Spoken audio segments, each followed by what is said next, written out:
Welcome to another Hot Topic. This week I'm talking to Councillor John Fareham of Hull City Council, one of only two Conservative councillors on that body. John, welcome. Indeed. Thank you very much for coming in. Thank you here. Good to be here. Now, two councillors out of 59 at the moment. Boundary changes mean that there'll be only 57 councillors Indeed. in the next council, the whole council up for election in May. Yep.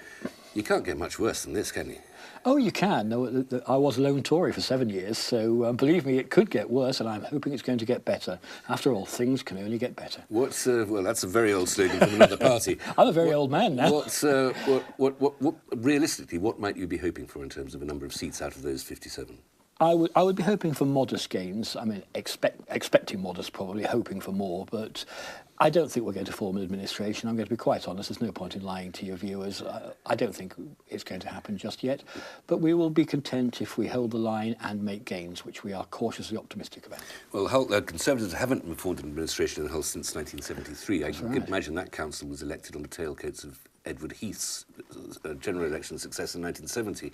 That's very, very long time ago. It started with the unpopularity of the Harold Wilson government when in 1968 we were even winning seats like Brandsholme, but yes, it is a long time ago. Those are exceptional circumstances. They were. And they are unlikely to be repeated, but... I hope not, for Theresa May's sake. The strength of the Conservatives on Hull City Council, but the fact is in the general election last year, and it seems strange to be talking about it last year, it seems like 5 minutes ago, doesn't it? It does. The Tories didn't win any seats of the three Hull seats, but they didn't do badly. They came in good seconds. Hull North especially, they did extremely well. We did solid second places on all of them. You may remember that starting with Dehenna Davison, who stood in the election before that one and grew the vote by 20-odd%, our vote grew even further again. Good solid basis. So yes, we are. I would say at the moment we were, in terms of votes, the second party in Hull. Could that then be reflected in the new council? It's strange, isn't it? Because the council turnouts are always much lower than they are for Parliament, and you'd think that would be the other way round. Because in council seats, it's more obvious that there's some of them that we can win, whereas in the parliamentary seats, we haven't had an MP in Hull for decades. But maybe I'm making a question or even a criticism of the electoral system after these boundary changes, but the principle of an electoral system with the way that the wards are designed, in that if you have 40-something, 30-something% of the popular vote in Hull, as you probably did on the whole in the last general election, then you're not getting 30 or 40% of the number of councillors in the chamber. We're not, and that would be an argument for proportional representation. In fact, in Hull, we'd have always done better under proportional representation, but I don't happen to believe in it. I happen to believe in first past the post, and I think the test of a principle is whether or not you actually believe in something when it actually damages you. And so I suppose I have a principle. Have you? Well, good for you. It's a very, very That's the one I found this week. A very self-sacrificing principle. So effectively, you've given up hope of the Conservatives ever holding Hull? No, I have never given up hope. It is better to live in hope than not at all, and I have always had that hope. And I'm hoping that someday somebody will come along and pick up the banner that we've done and just move us on to the next stage. Hull has, we're 4 weeks into 2018. The Year of Culture has been completed. I hope you've enjoyed it, seen lots of things. Oh, I've enjoyed it enormously, yes. But then I enjoy the culture of Hull long before that happened as well. Was it just that the Year of Culture meant that the people of Hull were artistically enriched, or was there a bit of money brought in? Oh, there was a lot of money brought in. I mean, that's part of the point of the whole idea of the City of Culture movement, is that using culture as a springboard for industrial regeneration, the amount of money that's been pouring in from the government, either directly in terms of improving buildings or just in public realm, has been very marked. And of course that's happened on the previous Cities of Culture as well. Was it worth the 2016 spent entirely surrounded by orange barriers?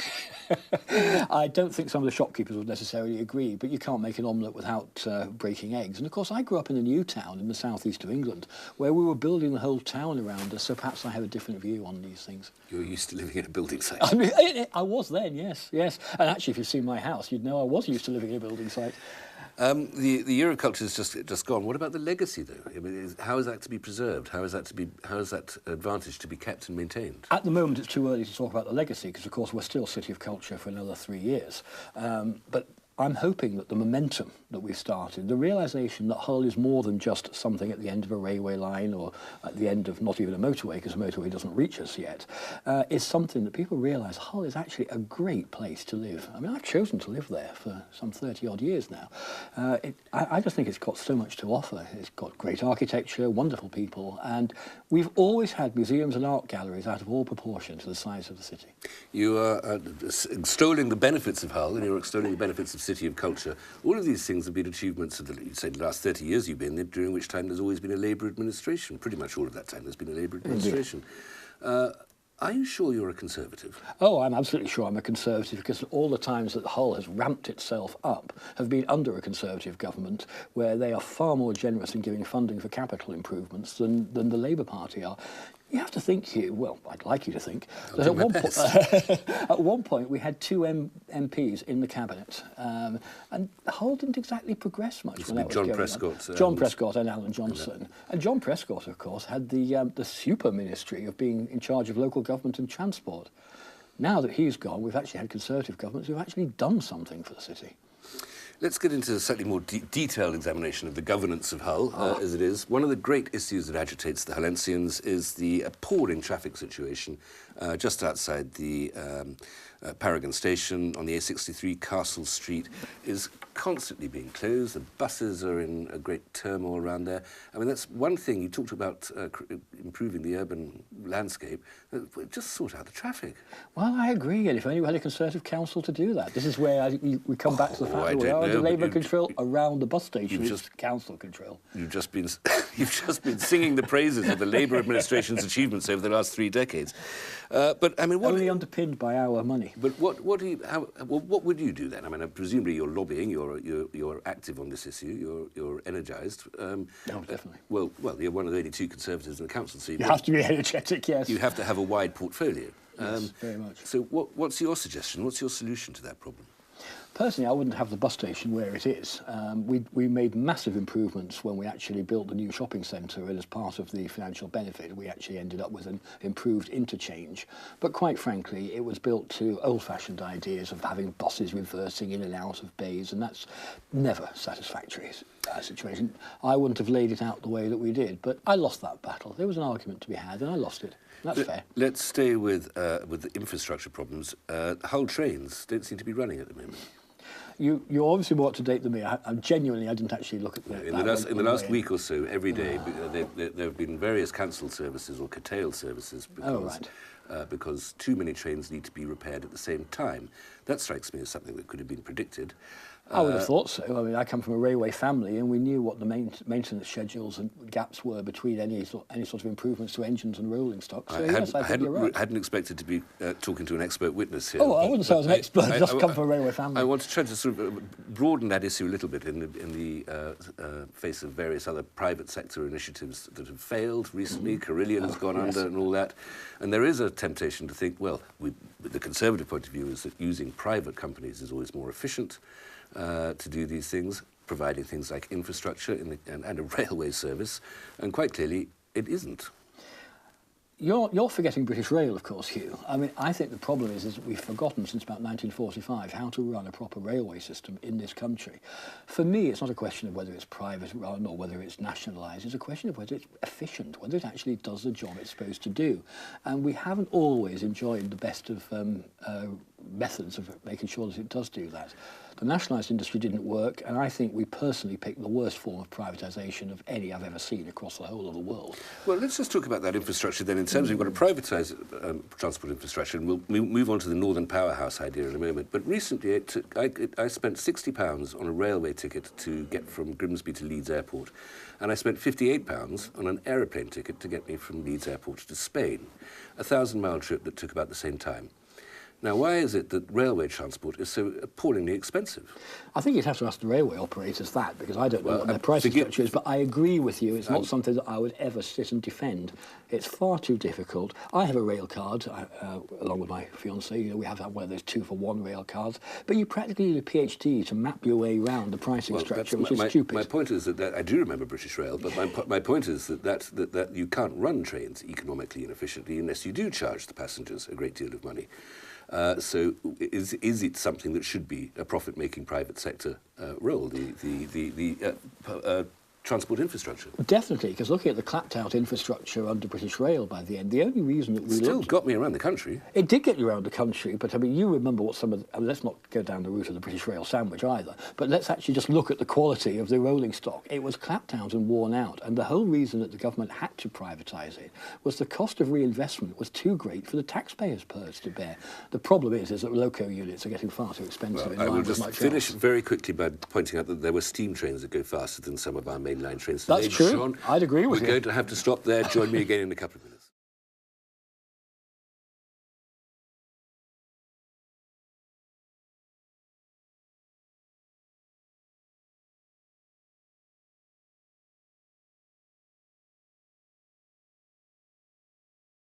Welcome back. I'm still with Councillor John Fareham, Conservative, one of only two Conservatives on Hull City Council. John, before we were interrupted there, we were talking about trains. Yes. A certain nostalgic element was coming in there. I'll show you my age. Let's talk about talk about infrastructure generally. The Northern Powerhouse.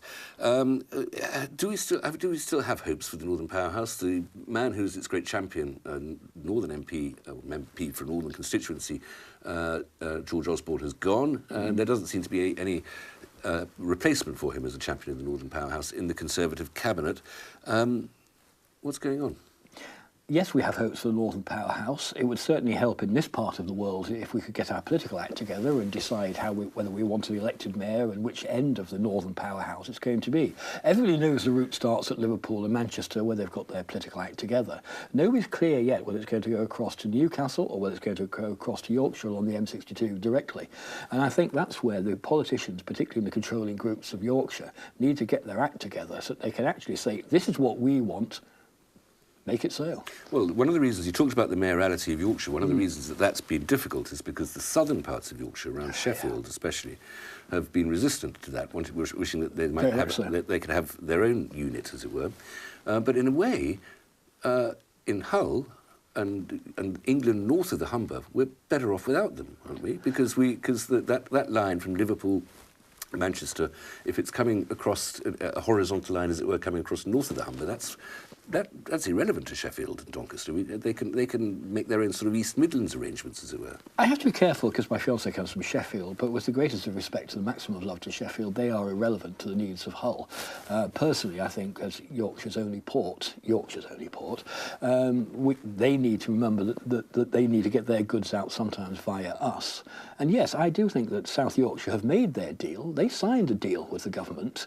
They thought that they were going to get somewhere on their own. The only reason they want in now is that some psephologists have done the maths and realised that the Conservatives could actually win a Yorkshire mayor without the red parts of South Yorkshire. And suddenly the Labour Party have woken up and they're suddenly trying to get back in and change the deal. And it's not just South Yorkshire, because my dear friend Peter Box over in Wakefield, of course, he's been making a UDI around Wakefield. Tell us who Peter Box is, please. Peter Box is the leader of Wakefield Council, a very adroit politician on the Labour interest, been there a long time. He's only just started to come around to the idea of one Yorkshire, because they too wanted to do it their own way. I think I was at a meeting once where David Cameron once commented, didn't he, famously, that Yorkshire never seem to be able to agree amongst themselves what it is they want. Well, that's a cult, but that is at least something that they have in common, isn't it? Indeed, yes. Never agree. That is a cultural trope. But people in East Yorkshire don't particularly want to have closer associations with Hull. I mean, there is a sort of intra-Yorkshire rivalry or tension there. I think they want those associations here. They love to come to Hull to work. They love to come to Hull to shop, and they love to come to Hull for the cultural offer. What they're terrified is the Labour Party in Hull taking control away from the excellent Conservative council that they enjoy. That's where the tension is. The two councils are so finely balanced in terms of population and size, and one is as Conservative as the other is Labour. It's a very interesting balance. Are you not just now practising an attempt to do the same gerrymandering you were just criticising, and that if you add a little bit of East Yorkshire to the city of Hull, if the city of Hull gives itself a little Lebensraum out towards the North Sea there, or up to the north there, there'll be more Conservatives in those wards, and that would be a psephological advantage for you. I have never made any bones about the fact that I consider that some of the suburbs around Hull, look more towards Hull by their work, by their road, by their architecture. I've never made any bones about that, but unfortunately, not everybody agrees with me, and not everybody listens to me. By either. their architecture, John, is that a political factor? It is a political factor, because you know as well as I do, Hugh. I mean, you've studied these things like I have. It's down to community. It's how you live. It's what the similarities are. And if you live in Willoughby, you can't tell where Willoughby stops and Hull starts on the ground. And that's a key point. And I think it needs to be remembered, by the way, that it was the East Riding that built up to the Hull boundary in a lot of those areas, but not all. You mentioned that phrase that defines politics, how we live together. Indeed. Politics is the Greek for how we live together. Why is it that senior Conservative politicians on a national level behave so absolutely dreadfully badly? You mentioned Chris Grayling a moment ago. The reason he's now in his job as First Secretary of State is because Damien Green had to go away. There's been various, and I don't just mean in terms of sexual behaviour as well, there's various things. Priti Patel was sacked before Christmas for making an independent Middle East foreign policy. I believe she resigned. It was after a conversation in which no coffee was offered, I think. So there seems to be a certain amount of turmoil, and just more recently, Boris Johnson's trying to make a health policy and being told, really quite rudely by the Chancellor of the Exchequer, to keep it belt up, really. So what's going on in the Cabinet? Why can't these people behave with any sort of civility towards each other? Oh, no, I think they do behave with civility towards each other. It's just they all seem to have their own different ideas. You may want to recall that Philip Hammond was only recently commenting on what we should be doing in terms of negotiations with the EU. It just seems to me that I miss the days when the Prime Minister spoke and did the general policy line, this is irrespective of party, when others just got on with running their department and made broad policy announcements in their section. There's been a big change in the media and in politics over my lifetime, and I think the rolling 24-hour news cycle and the need to fill it with the media and the desperate urge of politicians to always appear on camera, says a man appearing on camera, means that people just sometimes exceed what used to be the accepted boundaries. But maybe that just means we know. You talk about the 24-hour news cycle. That just means we know more. It's not that the media is creating stories. It's just that there's more time to reveal. Maybe I'm sure that these arguments were going on back in the 70s and 80s in Cabinet as well. Do you think we know more? Because all I ever hear when I switch on my radio or read the paper is speculation mounted today. It's possible that so-and-so could. That's not news, that's speculation. You are, as a responsible consumer of news media, you're expected to do a little editing of your own, you know. Oh, I do. Believe me, I do a lot of it. A little mediation there. So let's go on to this. Inevitably, Brexit comes up. There seems to be Philip Hammond on one side of that Brexit argument, and people like Jacob Rees-Mogg. I mean, I'm asking you because I'm assuming that you're familiar with senior Conservatives, as the most senior Conservative in Hull. They're kind enough to talk to me. So you've got Philip Hammond, Chancellor of the Exchequer, wanting a very soft Brexit, saying that there might be sort of parallel relationships in the customs union, in trade barriers and things like that. Jacob Rees-Mogg wishing to return to a sort of Edward III kind of relationship with France and the continent. It's still a very, even after, more than a year after the referendum, a massively divided party. I think that it shows that the Conservative Party is a broad church, and so is the British public opinion. If you went into any pub in any part of the world, by any part of the country even, that's me being imperial again, if you went into any pub, you'd find a broad range of opinions about what we should be doing about how to get out. And I think that shows the Conservative Party just reflects that as having the same debate as most of the public are. It does, of course, have implications for Hull and the Humber ports. These are the Hull, Immingham, Grimsby and Goole are the busiest ports by dry tonnage in the country in this maritime trading nation. Now, if the closest neighbours are not going to be so easy to trade with, how does Hull respond to that? Hull as a city that is essentially a city on the Rhine. A city that had 60% who actually voted, of course, to leave as well, about 60% anyway, across all three constituencies.